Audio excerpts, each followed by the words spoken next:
Hello everyone, I am Gaurav and you are watching my YouTube channel physics Pathshala. तो आज का जो टॉपिक है it is for class 12 and the chapter is alternating current. तो last video lecture में जो हमने कवर किया था वो इलेक्ट्रोमैग्नेटिक इंडक्शन चैप्टर था।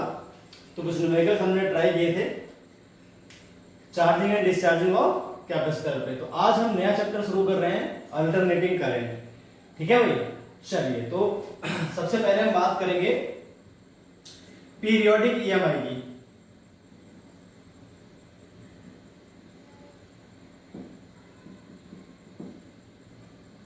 पीरियोडिक ईएमआई से आप समझेंगे अल्टरनेटिंग करंट एक्चुअल में प्रोड्यूस कैसे होता है एसी जनरेटर से। क्लियर होगी बात? तो पीरियोडिक ईएमआई क्या है? आप मान लीजिए आपके पास एक कॉइल है, ठीक है। अब ये जो कॉइल है हमारे पास, ये जो है आपकी, इसमें ये मैग्नेटिक फील्ड में है। किसमें है भाई? मैग्नेटिक फील्ड में। ठीक है, किसी इंस्टेंट ये ऐसे थी मैग्नेटिक फील्ड में। मैग्नेटिक फील्ड आपकी मान लीजिए कांस्टेंट है और जो मैग्नेटिक फील्ड की वैल्यू है उसको आपने मान लिया बी वेक्टर। क्लियर है? यूनिफॉर्म मैग्नेटिक फील्ड में आपकी एक कॉइल रखी हुई थी। अब ये कॉइल मान लीजिए करना शुरू कर दी है रोटेशन। ये कॉइल क्या करती है भाई? रोटेशन। और कुछ देर बाद जो इसकी जो पोजीशन है वो कुछ इस तरह से हो जाती है।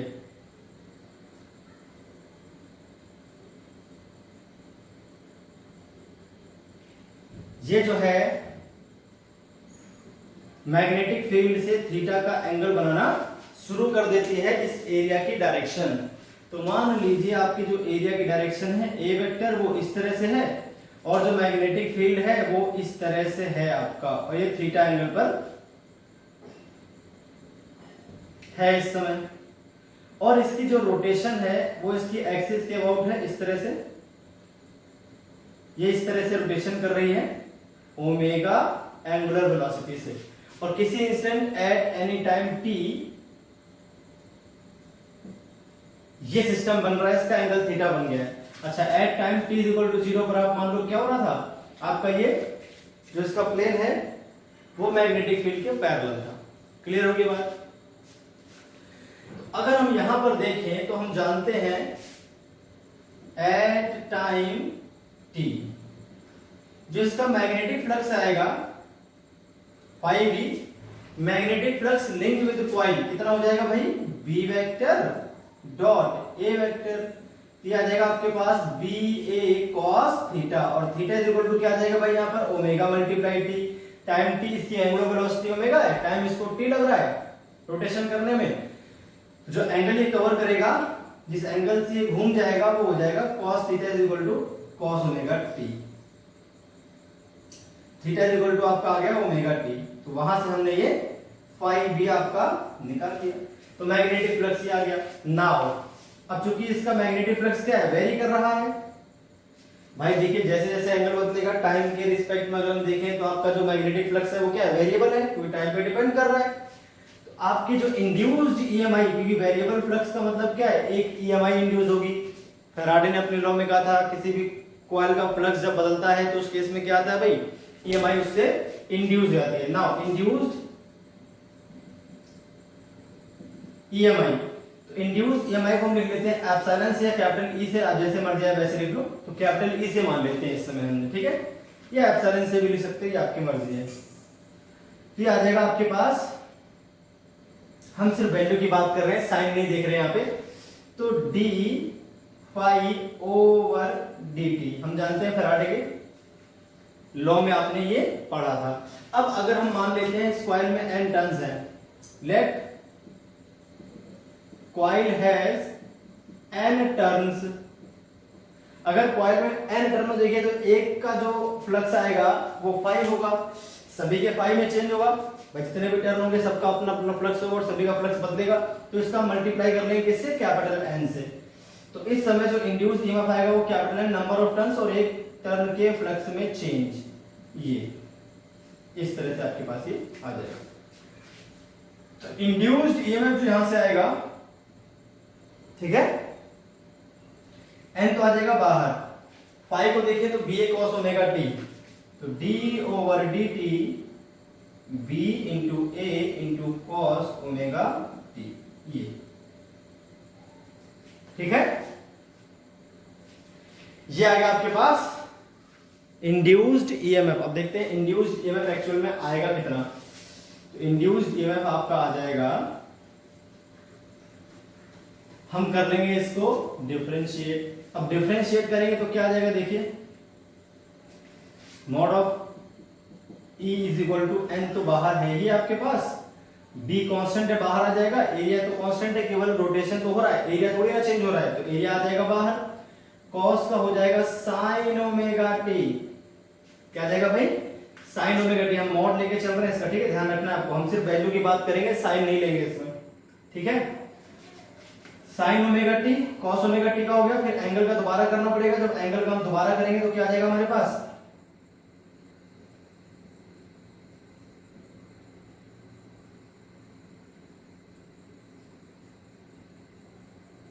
इस तरह से एंगल का दोबारा करेंगे तो भैया ओमेगा और आ जाएगा, तो ओमेगा को मैंने लिख दिया आगे, ठीक है। अच्छा माइनस और आता है, कॉस से हम करते हैं डिफरेंशिएशन, तो माइनस का मॉड निकालेंगे तो कितना आ जाएगा, प्लस ही वापस आ जाएगा आपके पास। तो मॉड ऑफ ई जो आ जाएगा आपके पास वो कितना आ जाएगा, एन बी ए ओमेगा साइन ओमेगा, ठीक है। यहां इस जो पूरा है देखिए, जो आपके पास ये दिख रहा है आपको, N number of turns, B magnetic field, A area और ओमेगा, ये सारे मिलाकर कांस्टेंट है। और इन सभी को अगर मैं एक साथ लिखूं तो ये हो जाएगा आपका इस तरह से, मॉड हो गया है, जिसको भी लिख देंगे। ईएमएफ जो आएगा आपके पास वो हो जाएगा ई नॉट और साइन ओमेगा टी। अब ये ई नॉट क्या है, ई नॉट है आपका maximum induced EMF. E not क्या आ जाएगा, मैक्सिमम इंड्यूस्ड ईएमएफ, किसके बराबर आ जाएगा, N A B into omega. N यहां पर क्या है, number of turns in coil, A क्या है, एरिया ऑफ कॉइल, बी क्या है, मैग्नेटिक फील्ड, ओमेगा क्या है, एंगुलर वेलोसिटी, तो आपका ई नॉट इसके बराबर आता है। ई क्या है, इंस्टेंटेनियस ईएमएफ। देखिए जो आपका ईएमएफ आ रहा है ये भी वेरिएबल है, टी पे डिपेंड करता है, तो किसी इंस्टेंट टी पर है ये आपका इंड्यूस्ड ईएमएफ, किसी इंस्टेंट टी पर है ये इंड्यूस्ड ईएमएफ। ई नॉट क्या है, इसकी मैक्सिमम वैल्यू, बाकी साइन ओमेगा टी जो एक साइन कर्व आपका बनेगा। तो अगर हम बात कर लें इंड्यूस्ड करंट क्या आएगा, भाई ईएमएफ तो वही क्या इसका, तो इसका करंट भी आना चाहिए, तो करंट क्या आएगा वो देख लेते हैं एक बार, है ना। तो अब करंट क्या आएगा, now induced current, induced current आपका आ जाएगा E बराबर, sorry I is equal to EMF upon में रेजिस्टेंस ऑफ कॉइल। ईएमएफ आप निकाल चुके हो, कितना है, E naught sine omega t, किसी इंस्टेंट t पर देखें, डिवाइड कर लो r से, I इज इक्वल टू क्या आ जाएगा भैया, I naught, E naught by r क्या बोल देंगे, मैक्सिमम करंट साइन।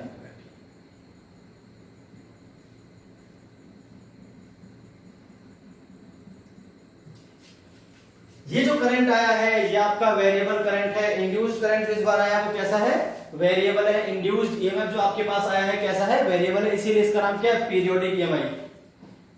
क्या क्या नाम है इसका, पीरियोडिक ईएमआई। इसकी वैल्यू लगातार चेंज होती रहेगी और डायरेक्शन एक फिक्स टाइम के बाद क्या हो जाएगी, रिवर्स हो जाएगी। समझ आई बात। तो मैं इसको कर देता हूं इरेज और इसका ग्राफ देख लेते हैं। अब ये अल्टरनेटिंग करंट है आपका, यही क्या है भैया, अल्टरनेटिंग करंट है, जो आपके पास मैंने अभी प्रूव किया है।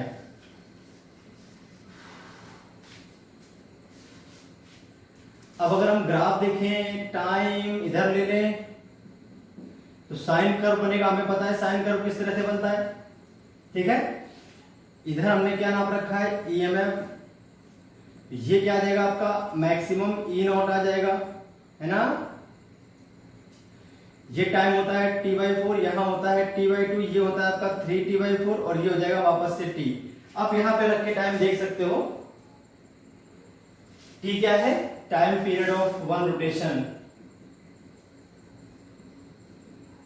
Time period of rotation of coil, समझ आई बात? Time period of rotation of coil, इसी को हम अल्टरनेटिंग करंट का भी टाइम पीरियड कह सकते हैं। क्यों? उसका एक रिवॉल्यूशन कंप्लीट हो गया है। तो हुआ क्या, देखिए लगातार वैल्यू चेंज हो रही है, फिर मैक्सिमम उसके बाद कम हो गई, जीरो हो गई, फिर अपोजिट डायरेक्शन में मैक्सिमम हुई, फिर वापस कम हो गई, जीरो हो गई। तो हो क्या रहा है भाई, लगातार वैल्यू चेंज हो रही है कंटिन्यूअसली, और डायरेक्शन एक फिक्स टाइम के बाद, ठीक है, हर t/2 टाइम के बाद अपनी डायरेक्शन को चेंज कर लेगा, हर t/2 टाइम के बाद। तो एक फिक्स टाइम के बाद डायरेक्शन को रिवर्स कर रहा है और कंटिन्यूअसली अपनी वैल्यू को चेंज कर रहा है। ऐसे ही आपका करंट का भी ग्राफ बन जाएगा। सिमिलरली अगर करंट का ग्राफ देखें हम, तो साइन कर्व हम जानते हैं, साइन कर्व इस तरह से बनता है, तो ये साइन कर्व ही तो बनेगा यहाँ पे। अब साइन का कर्व यहाँ पर होता है आपके पास टाइम t/4, आपने पढ़ा हुआ, ये टाइम t/2, ये टाइम हो जाएगा 3t/4 और ये हो जाएगा आपका पास t। ऐसे में हमने खूब पढ़ी थी चीजें। ये हो गया आपके पास I0, इधर हो गया आपके पास टाइम,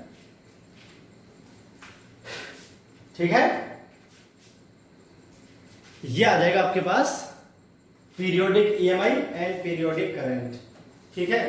अब हम बात करते हैं अल्टरनेटिंग करंट की। तो ये बात आपको समझ आ गई कहां से आता है। किसी भी कॉइल को अगर मैग्नेटिक फील्ड में रोटेशन करवाते हैं तो उसमें जो इंड्यूस EMF या इंड्यूस करंट होता है वो इसी फॉर्मूले से आपको याद कर लेना है।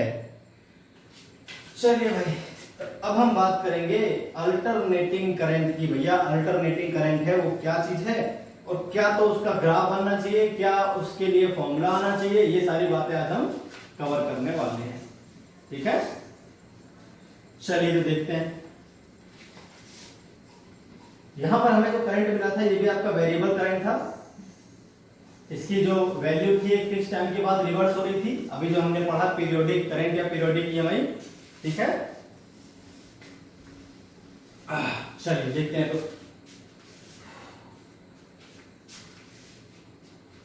Alternating current,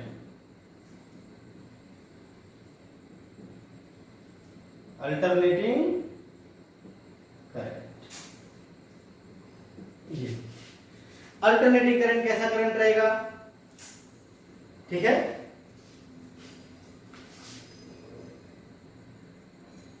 it is the current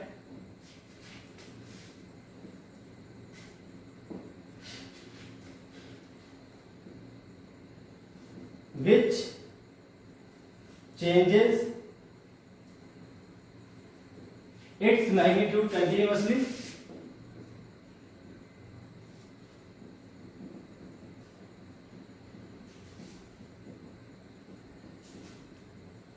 and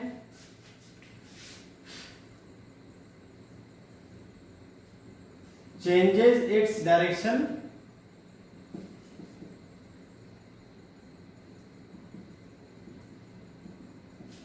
periodically।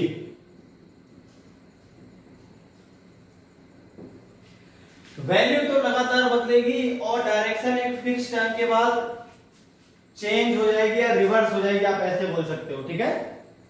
Reverse होती है इसकी डायरेक्शन एक फिक्स टाइम के बाद। क्लियर होगी बात। तो कुछ ग्राफ देखिए अल्टरनेटिंग करंट के, अगर हम ग्राफ देखें तो ग्राफ आगे कुछ इस तरह से मिल जाएंगे।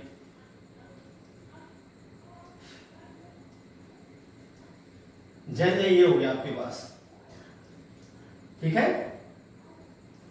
ये करंट हो गया, इधर आपके पास टाइम हो गया,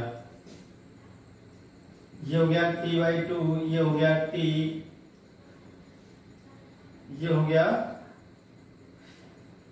3t/4, सॉरी ये t/2 नहीं था, ये t/4 था, ये t/2 था, ये 3t/4 है और ये t है आपके पास। t/4, t/2, 3t/4 और ये t हो गया। तो ये आपका पूरा रोटेशन आ गया। देखिए इसमें हर सेकेंड तो इसकी वैल्यू चेंज हो रही है लगातार। ये मोस्ट कॉमन अल्टरनेटिंग करंट है। मोस्ट कॉमन जो अल्टरनेटिंग करंट आएगा वो यही ग्राफ फॉलो करता है। अब इसका अगर हम देखें तो इसका ग्राफ क्या बनेगा, I = I0 sin omega t, जहां पर I क्या होगा, इंस्टेंटेनियस करंट। क्या होगा भाई, इंस्टेंटेनियस करंट। I0 क्या होगा, पीक वैल्यू या फिर मैक्सिमम करंट, ठीक है। अच्छा, ओमेगा क्या है?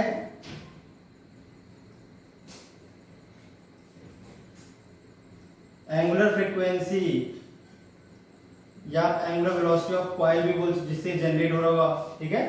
एंगुलर वेलोसिटी ऑफ कॉइल भी कह सकते हो आप इसको। अब ये किसके बराबर होती है? ये होती है 2 पाई अपॉन कैपिटल टी के बराबर। टी क्या होता है? Time period of one cycle, time period of cycle of alternating current, है ना।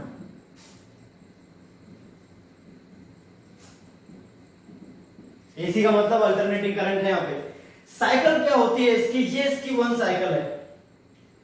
पहले वैल्यू बढ़ना, फिर वापस जीरो होना, फिर अपोजिट डायरेक्शन में बढ़ना और फिर वापस जीरो होना, इसको बोलते हैं वन साइकिल। ये क्या है? इसकी वन साइकिल बना रखी है मैंने। अल्टरनेटिंग करंट की वन साइकिल है जो ऊपर बनी हुई है। तो ये अल्टरनेटिंग करंट हो गया। ये इसके लिए आपके पास आई क्या है? इंस्टेंटेनियस करंट है। किसी इंस्टेंट टी पर करंट की वैल्यू जो आएगी वो आई होगी और वो इस फॉर्मूले से निकलेगी। किसी भी इंस्टेंट आपको अल्टरनेटिंग करंट की वैल्यू चाहिए तो उसकी एंगुलर फ्रीक्वेंसी आपको पता होनी चाहिए, उसकी मैक्सिमम वैल्यू आपको पता होनी चाहिए। किसी भी इंस्टेंट आप निकाल सकते हो करंट आपका क्या आने वाला है। तो ये हो गया सारी बातें। इसके अलावा भी कुछ ग्राफ्स बन सकते हैं पर वो अपने सिलेबस में नहीं होंगे। जो मोस्ट कॉमनली अल्टरनेटिंग करंट है वो आपका यही है। इसके अलावा छोटे मोटे ग्राफ और भी बना सकते हो आप, अलग अलग प्रकार के। जरूरी नहीं कि आपका साइन ग्राफ कोई फॉलो करेगा। ये भी अल्टरनेटिंग करंट ही है, ठीक है। ये भी क्या है आपके पास? Alternating current. ये आई नोट हो गया, इस पे आई मेजर कर रहे हो आप, इस पे टाइम मेजर कर रहे हो। ये आपके पास हो गया t/4, ये हो गया t/2, फिर ये हो गया 3t/4 और ये हो गया आपके पास t।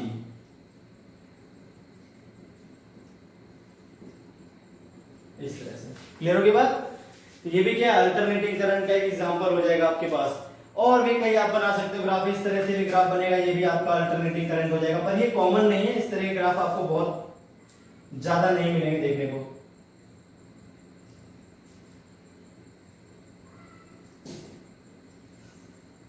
इस तरह से, ठीक है। ये जो ग्राफ बन रहा है ये भी आपका अल्टरनेटिंग करंट के लिए हो जाएगा। ये हो गया आई, ये हो गया T.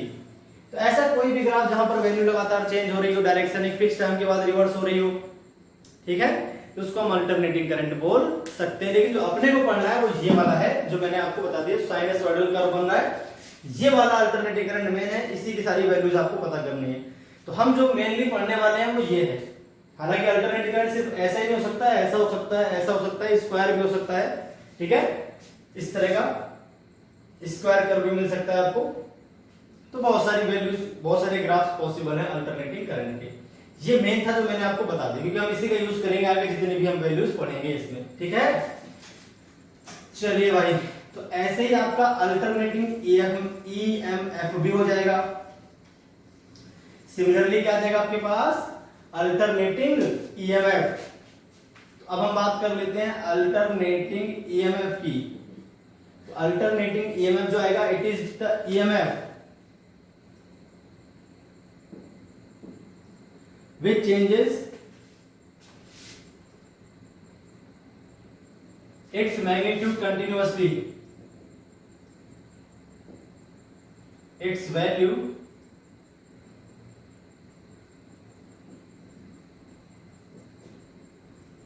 continuously and changes its direction periodically। अब जो इसका फॉर्मूला आएगा उसमें बस इसको हटा के हम क्या लिख देंगे भैया? ई लिख देंगे। ई यहां पर आ जाएगा आपके पास ई नॉट, ये आ जाएगा आपके पास ई इंस्टेंटेनियस ईएमएफ लिख देंगे इसकी जगह पे।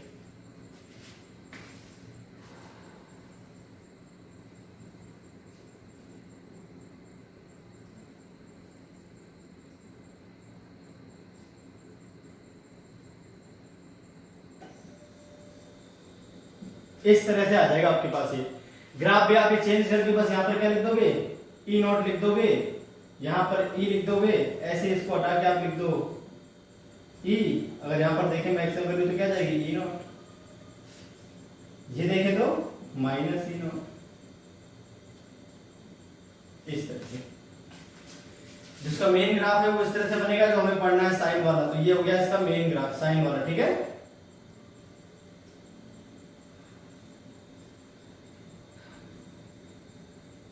ये आ गया आपके पास ई नॉट, इधर आप मेजर कर रहे हो ई, इधर आप मेजर कर रहे हो टाइम। टाइम हो गया T/4, T/2, 3T/4 and T। ये जो आएगी वैल्यू इसको बोलेंगे माइनस ई नॉट। ठीक है, तो सारी बातें बिल्कुल वैसे ही जैसे आपका अल्टरनेटिंग करंट था, सिमिलरली आपका अल्टरनेटिंग ईएमएफ भी आ जाएगा। तो ये तो हमने बात की है इसके अल्टरनेटिंग करंट और अल्टरनेटिंग ईएमएफ के इंस्टेंटेनियस वैल्यू की। अगर हमसे मीन वैल्यू या एवरेज वैल्यू पूछता है, ठीक है, और बहुत सारी वैल्यूज और भी हैं आपकी, रूट मीन स्क्वायर वैल्यू निकालनी है हमें, और हमें क्या निकालनी है, एवरेज वैल्यू निकालनी है। तो पहले हम बात कर लेते हैं एवरेज वैल्यू की। ठीक है, चलिए देखते हैं।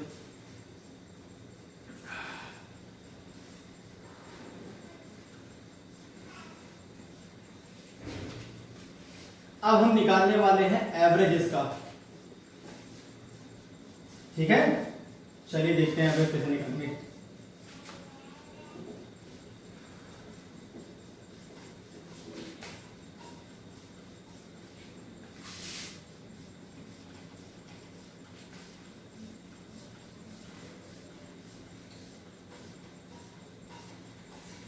तो एवरेज वैल्यू या मीन वैल्यू क्या होती है अल्टरनेटिंग करंट की, अल्टरनेटिंग ईएमएफ की, वो हम पता करने वाले हैं। तो हम बात कर लेते हैं mean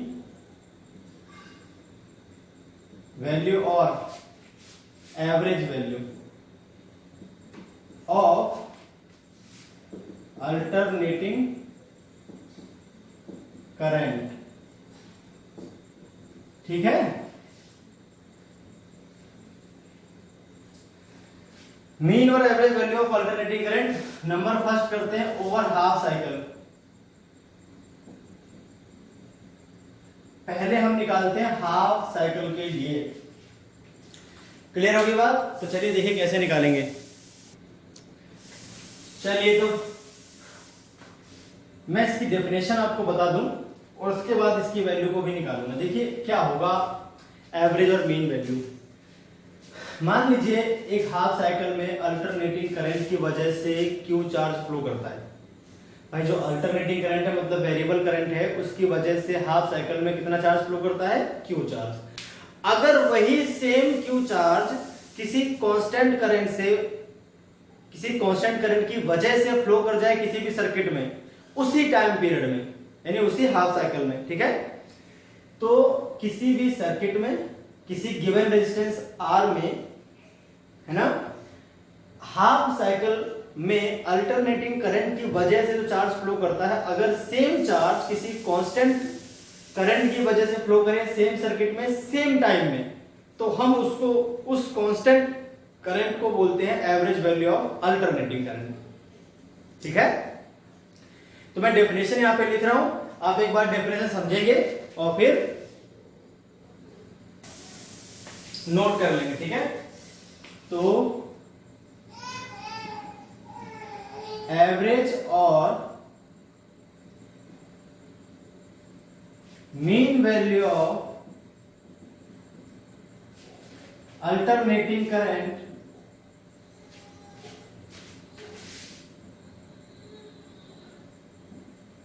is that constant current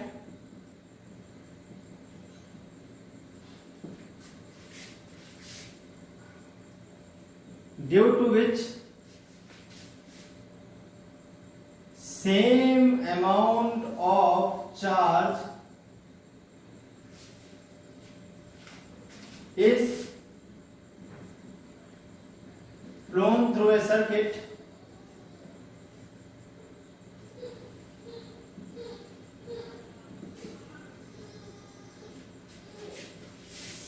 in half time period of AC alternating current as that of due to alternating current itself in the same circuit in the same time।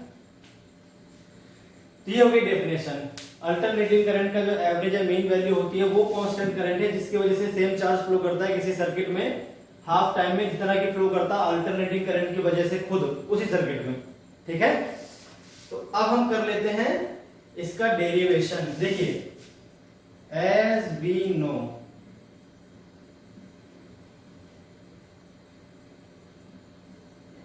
मान लीजिए आपके पास ये कोई रेजिस्टेंस है R, जहां पर आपने एक अल्टरनेटिंग ईएमएफ लगा रखा है। देखिए ये अल्टरनेटिंग ईएमएफ का सिंबल होता है, इसमें किसी इंस्टेंट करंट I है एट टाइम t। तो हम जानते हैं एट टाइम t जो करंट की वैल्यू आती है वो आती है I not sine omega t, है ना। Equation number first. Now I average या फिर आई मीन, आई नॉट को बोलेंगे आई मैक्स। अच्छा बुक में आई नॉट को किसी बुक में आई एम से लिख देंगे, मतलब मैक्सिमम वैल्यू, तो घबराने की जरूरत नहीं है, सिंबल का फर्क है। ये आई एवरेज है, ये आई मीन है। आई एवरेज और आई मीन एक ही बात है। ये कैसे निकलेगी आप जानते हो, अगर हम किसी भी चीज का एवरेज निकालते हैं, जैसे हमें टाइम के लिए एवरेज चाहिए, तो इसका एवरेज ऐसे निकलेगा, किसी इंस्टेंट आई की वैल्यू dt के साथ उसका इंटीग्रेशन डिवाइड में dt। ये एवरेज निकालने का तरीका होता है। मान लीजिए कोई वेरिएबल टाइम पे डिपेंड करता है, तो उस वेरिएबल की किसी इंस्टेंट वैल्यू ले लें, dt के रिस्पेक्ट में उसको इंटीग्रेट करें और खुद टाइम को इंटीग्रेट कर दें प्रॉपर लिमिट के साथ। तो 0 से टाइम t/2 के लिए मैंने क्या कहा था भैया, हाफ टाइम के लिए कर रहे हैं, तो 0 से टाइम t/2, 0 से टाइम क्या आ जाएगा भैया आपके पास t/2। ये आपकी एवरेज वैल्यू निकल कर आ जाएगी। तो एवरेज निकालने का तरीका होता है, ध्यान रखिए, किसी भी वेरिएबल, कोई भी वेरिएबल अगर टाइम पे डिपेंड करता है, जैसे मान लीजिए फोर्स की एवरेज वैल्यू चाहिए, और force is the function of time, तो फोर्स की एवरेज वैल्यू कैसे निकलेगी, F dt ओवर dt। जिस टाइम के लिए निकालना है वो टाइम की लिमिट आप लगा दो। समझ आई बात।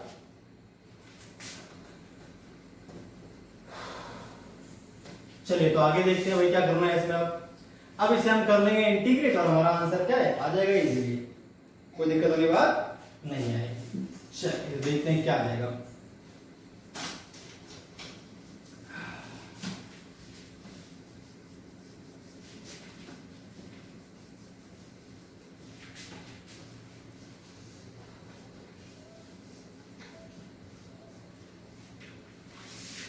ये मीन वैल्यू निकलने जा रही है, ध्यान रहेगा कि और भी वैल्यूज हमको चाहिए होंगी ऐसे ही सिमिलरली। ठीक है,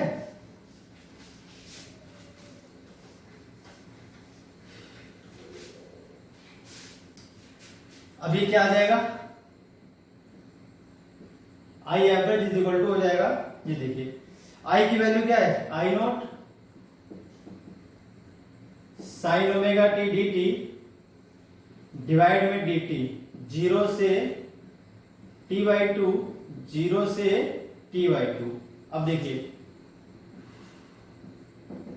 आई नॉट तो कांस्टेंट है, बाहर आ जाएगा, साइन का इंटीग्रेशन होता है माइनस कॉस, तो माइनस कॉस ओमेगा टी हो गया इंटीग्रेशन। अब एंगल में सिर्फ t नहीं है, ओमेगा भी है, तो उसका डिवाइड करना पड़ता है, तो अपॉन में आ जाएगा ओमेगा, मतलब इसको डिफरेंशिएट करते हैं, यहीं पे डिवाइड कर लेते हैं। होल अपॉन में आप क्या करोगे, dt का इंटीग्रेशन स्मॉल t आ जाएगा, लिमिट 0 से t/2 आपको पुट कर देनी है। ये आपका निकल रहा है आई एवरेज। अब देखिए आई एवरेज क्या आ जाएगा, आई नॉट बाई ओमेगा। अब इसमें लिमिट रखनी है 0 से लेकर t/2, है ना। चलिए माइनस को बाहर निकाल लेते हैं, माइनस तो आ गया आपके पास बाहर, अंदर क्या बचा, cos omega T, omega into small T के प्लेस पे t/2 रख दो, फिर minus cos omega into small T के प्लेस पे 0 पुट कर दो, ये लिमिट भी रख गई, और डिवाइड में क्या लिखना है t/2। ठीक है, चलिए आगे देख लेते हैं क्या करना है इसमें। इसे कर देंगे इंटीग्रेट और अपना आंसर आ जाएगा बहुत इजीली।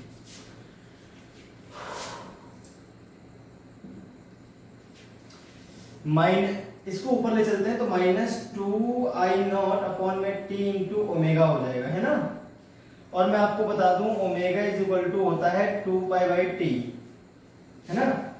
तो अगर हम यहाँ पे पुट कर दें cos 2π/t multiply t/2 minus cos 0 आ जाएगा सीधे सीधे, तो है ना, माइनस 2t इंटू ओमेगा के प्लेस पे 2π/t लिख देते हैं, t से t कैंसिल, तो cos पाई की वैल्यू होती है -1 और cos 0 की वैल्यू होती है 1, ठीक है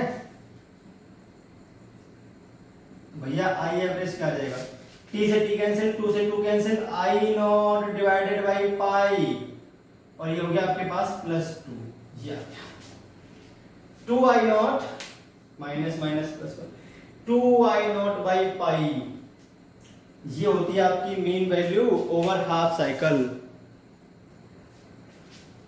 ठीक है भाई। तो इस तरह से आपकी एवरेज वैल्यू निकल आई ओवर हाफ साइकिल। ध्यान रहे I average is equal to क्या होता है, +2i0 divided by pi.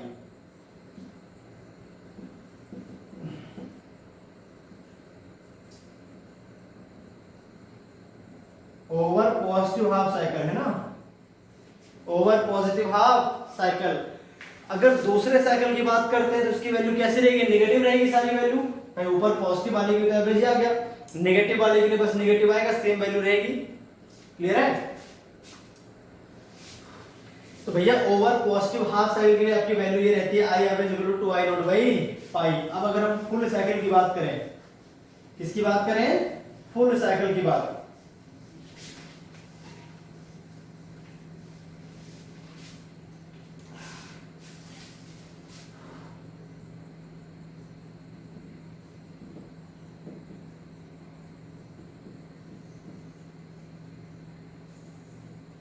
For negative half cycle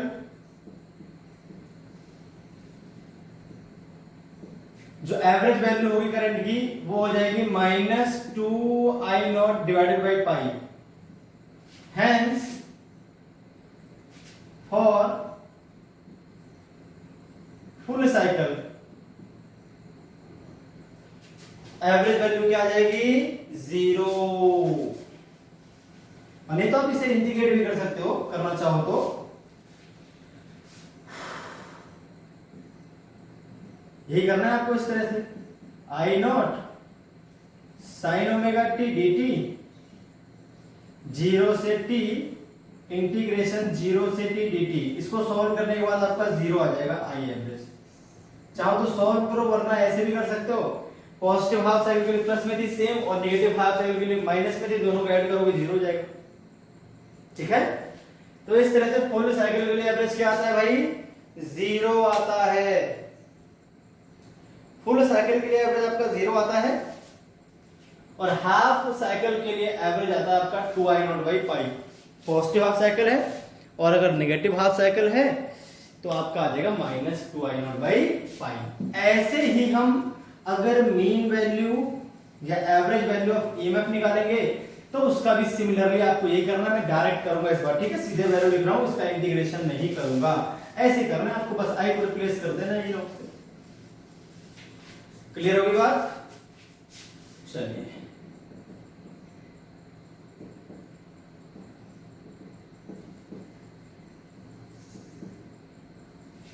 alternating EMF को देखें, एवरेज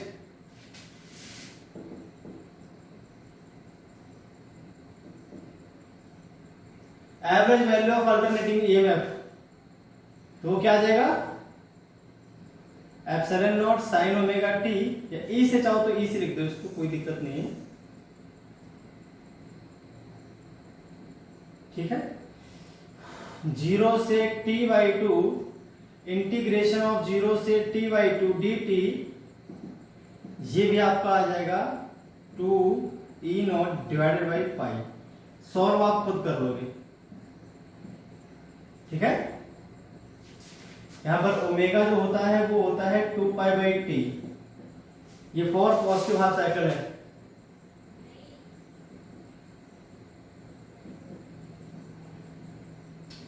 क्लियर हो गई बात। Now for positive full cycle अगर हम देखें तो फॉर पॉजिटिव फुल साइकिल जो ई एवरेज आपका आएगा इंटीग्रेशन 0 से t E not sine omega t d T divided by integration of D t 0 से t, यह आपका आ जाएगा 0।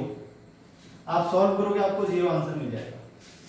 हाफ साइकिल के लिए ये आ गया, नेगेटिव हाफ के लिए माइनस लग जाएगा, फुल के लिए आपका 0 हो जाएगा। तो सिमिलरली आपको ऐसे ही करना जैसे आपने करंट किया है। तो अब हम बात कर लेते हैं नेक्स्ट टॉपिक, ठीक है, जो कि है आपका root mean square value of AC, ठीक है, root mean value of alternative current. चलिए भाई वो भी देख लेते हैं।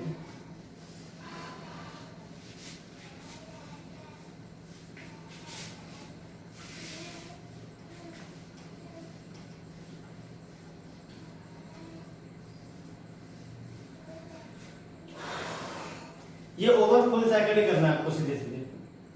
RMS इसको बोलते हैं root mean square value of AC alternating current, ठीक है।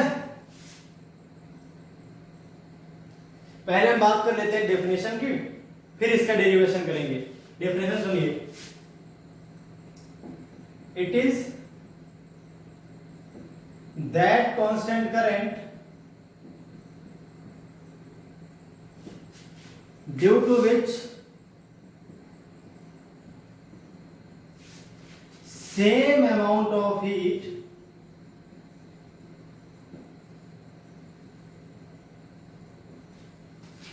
is generated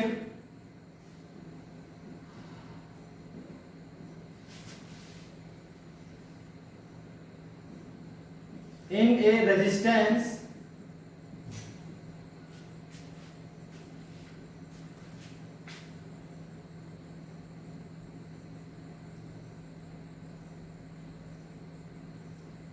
in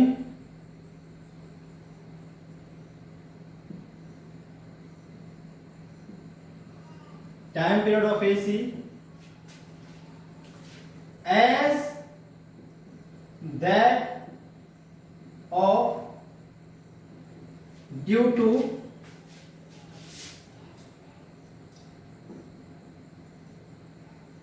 alternating current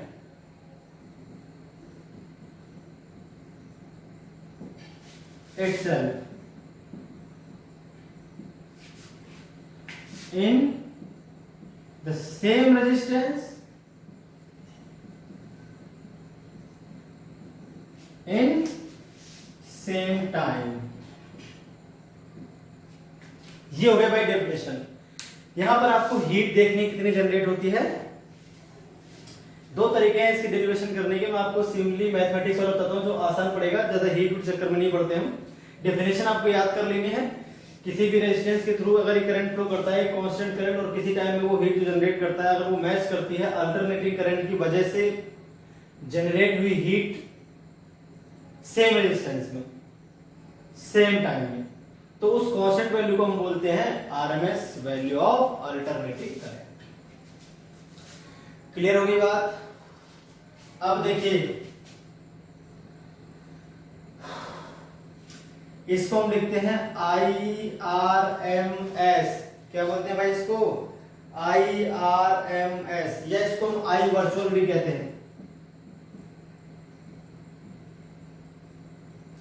इसी को हम I वर्चुअल भी कहते हैं, ध्यान रखना आपको। ये क्या होगा? मीन स्क्वायर का रूट, मीन स्क्वायर के एवरेज का रूट करना है आपको। मीन स्क्वायर के एवरेज का रूट, रूट ऑफ मीन जो आपका एवरेज है किसका? स्क्वायर वैल्यू का। तो पहले स्क्वायर कर लो आई को, तो आई स्क्वायर, फिर उसका एवरेज निकाल दो। आई का एवरेज करना है तो I d t upon d t, इसके स्क्वायर का एवरेज निकालना है तो I square d t upon d t. Time period क्या जाएगा? 0 से लेकर टी। टाइम पीरियड क्या जाएगा भैया? 0 से लेकर टी।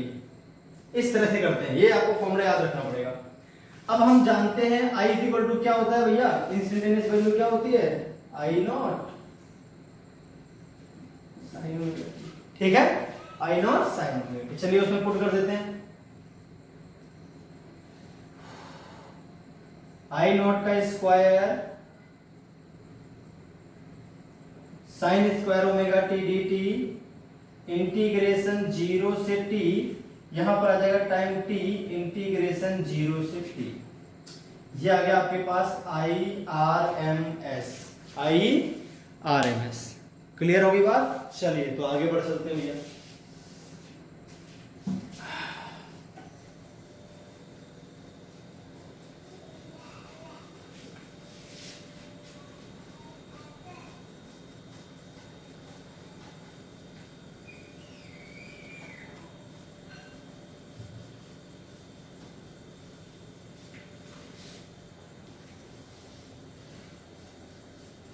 चलिए तो आगे देखते हैं भाई।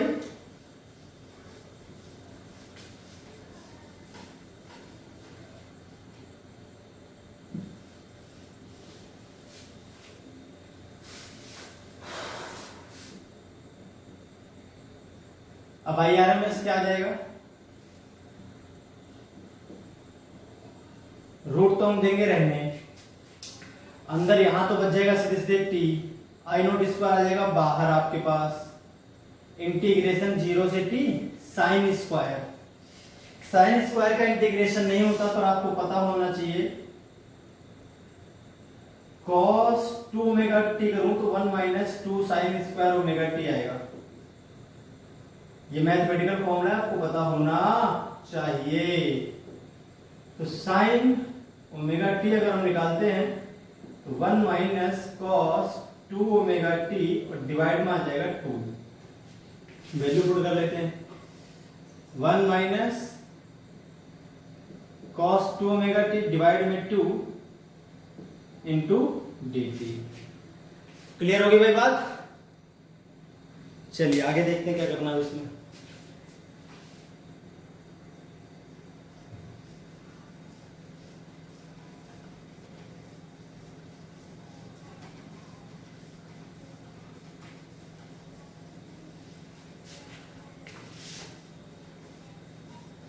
चलिए देखते हैं तो आगे क्या करना है इसमें।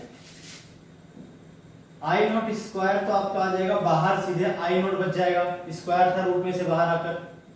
अंदर देखिए इंटीग्रेशन 0 से 2, ये 1/2 भी बाहर लिख लेते हैं इसको, बिल्कुल ये 2 है, इसको आप उठा के बाहर कर दो 1/2।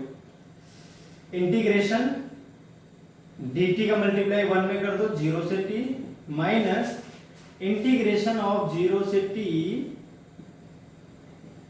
cos 2 omega T dt divide में है आपके पास t रूट के अंदर। आई नॉट तो आपने बाहर निकाल ही लिया है 1/2, इसको उठा के √2 कर लेते हैं यहाँ पे डिवाइड में, ठीक है 1/√2 खत्म करो, 2 को बाहर निकाल के √2 कर दिया। इसका तो इंटीग्रेशन आएगा t और लिमिट रखने के बाद t आ जाएगा। अब इसको देखिए क्या बचेगा भाई, cos 2 ओमेगा टी का बचेगा integration sin 2 omega T divide में आ जाएगा आपके पास 2 ओमेगा, लिमिट आ जाएगी 0 से कैपिटल T होल डिवाइड में आपके पास आ जाएगा T। ये क्या आ गया भैया IRMS। अब देखिए IRMS क्या होना है अभी, I0/√2 whole root T minus sin 2 omega t को देखें अगर हम,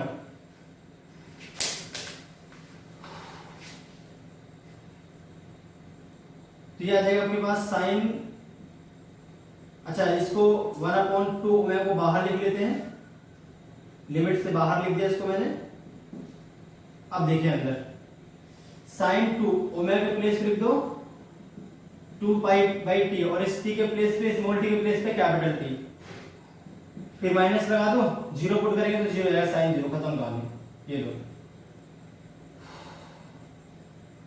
होल डिवाइड में t भी चल रहा है, रूट के अंदर ये वो t। अब देखिए IRMS क्या हो जाएगा, I0/√2 whole t minus 1/2 omega, t से t कट जाएगा, 2 2 जा 4π, साइन 4π होता है 0, साइन 0 की वैल्यू होती है 0, हटाओ अपॉन में √t, जीरो से 2 में मल्टीप्लाई करूंगा तो 0 आ जाएगा, अंदर बचेगा root T by T, I naught by root 2।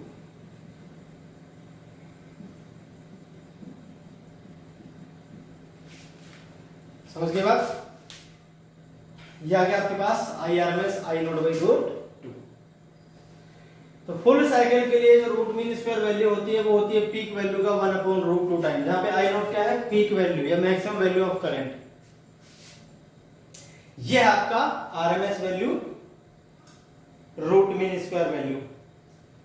Clear होगी भाई? तो ऐसे ही अगर हम बात करते हैं RMS value of alternating EMF, RMS value of alternating EMF,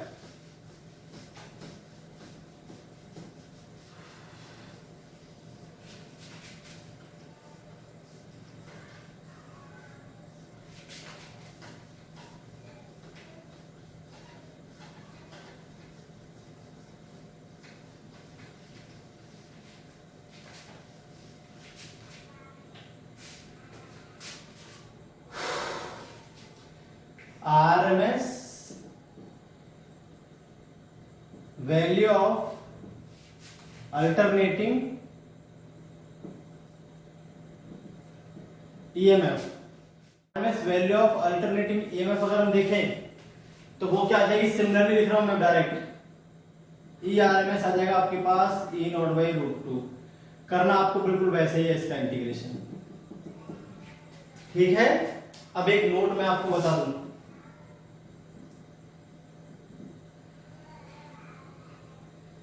device which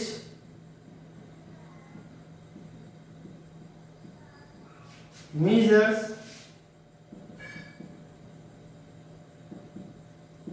alternating current or EMF is based on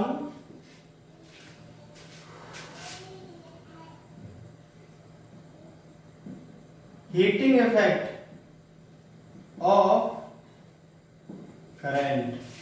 ठीक है, आपका हीटिंग इफेक्ट पे काम करती है डिवाइस। क्यों भैया, अगर मैं कोई डिवाइस सर्किट में लगाता भी हूं तो भैया इस अल्टरनेटिंग करंट की वैल्यू तो लगातार चेंज हो रही है, तो वो मीजर क्या करेगा, अगर नॉर्मल तुमने एमीटर लगा दिया तो उसमें तो हिलती रहेगी सुई, इधर उधर करती रहेगी, बार बार डायरेक्शन भी रिवर्स होती है। तो यहां पर अगर normal ammeter, normal voltmeter use करेंगे तो कभी मेजर ही नहीं कर सकता। क्यों नहीं कर सकता मेजर, क्योंकि भैया अगर वो मेजर करता है तो लगातार वैल्यू चेंज हो रही है तो उसकी सुई कभी मेजर ही नहीं करेगी, हिलती रहेगी हमेशा, डायरेक्शन भी रिवर्स होती है उसमें। तो यहां पर हम उसकी वैल्यू जो है, जो मेजर करते हैं, वो उसकी इंस्टेंटेनियस वैल्यू नहीं मेजर करते, वो हम मेजर कर ही नहीं सकते किसी भी डिवाइस से। हम जो मेजर करते हैं वो हीटिंग इफेक्ट पर बेस्ड डिवाइस होती है, मतलब हम उस करंट से निकलने वाली हीट को मेजर करते हैं, उसके अकॉर्डिंग करंट की कांस्टेंट वैल्यू क्या आएगी वो हम देते हैं। मतलब जो यहां पर मेजर होती है वो आरएमएस वैल्यू मेजर होती है। हेंस एसी अमीटर और AC voltmeter measures RMS value, not instantaneous value. भाई हम एवरेज भी नहीं पता कर सकते, चार्ज को भी नहीं कर सकते मेजर। भाई हम जानते हैं किसी भी डिवाइस में रेजिस्टेंस में प्रोड्यूस होने वाली हीट को तो हम आसानी से मेजर कर सकते हैं, पर चार्ज की वैल्यू को आसानी से मेजर नहीं कर सकते। तो आपका एवरेज भी नहीं मेजर करेगा, आरएमएस मेजर करेगा। जो आप वोल्टमीटर या मीटर यूज करोगे वो एवरेज को मेजर नहीं करेगा, ना तो पीक वैल्यू मेजर करेगा, ना इंस्टेंटेनियस वैल्यू, वो करेगा आरएमएस वैल्यू को मेजर। तो कभी भी क्वेश्चंस में जो बोलता है कि एसी वोल्टमीटर ने जो करंट दिया वो 20 एम्पियर दिखा रहा है, तो वो क्या होगी, आरएमएस वैल्यू होगी।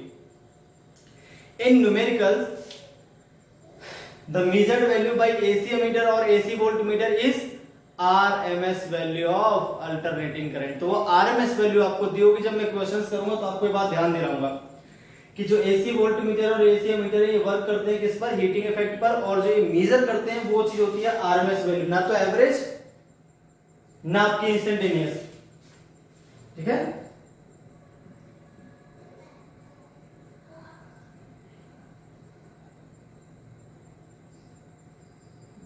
इस तरह से भी कह सकते हो। इंस्टेंटेनियस या फिर एवरेज वैल्यू, अच्छा इंस्टेंटेनियस दे वापस से, इंस्टेंटेनियस या फिर एवरेज वैल्यू को नहीं मेजर करते, ये किसको मेजर करते हैं?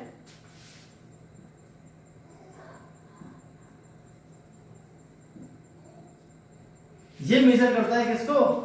आरएमएस वैल्यू को, एसी एमीटर और एसी वोल्टमीटर जो आपका होता है। तो भाई अल्टरनेटिंग करंट के बारे में आज हमने जो टॉपिक पढ़ लिए वो उसकी मीन वैल्यू, एवरेज वैल्यू, उसकी आरएमएस वैल्यू, अल्टरनेटिंग करंट होता क्या है और पीरियोडिक ईएमआई और पीरियोडिक अल्टरनेटिंग या इंड्यूस करंट हमने आज कवर किया था। तो हम नेक्स्ट वीडियो लेक्चर में इसके न्यूमेरिकल्स कवर करेंगे। आज के लिए इतना है, फिर मिलते हैं नेक्स्ट वीडियो लेक्चर में इसी टॉपिक के न्यूमेरिकल के साथ।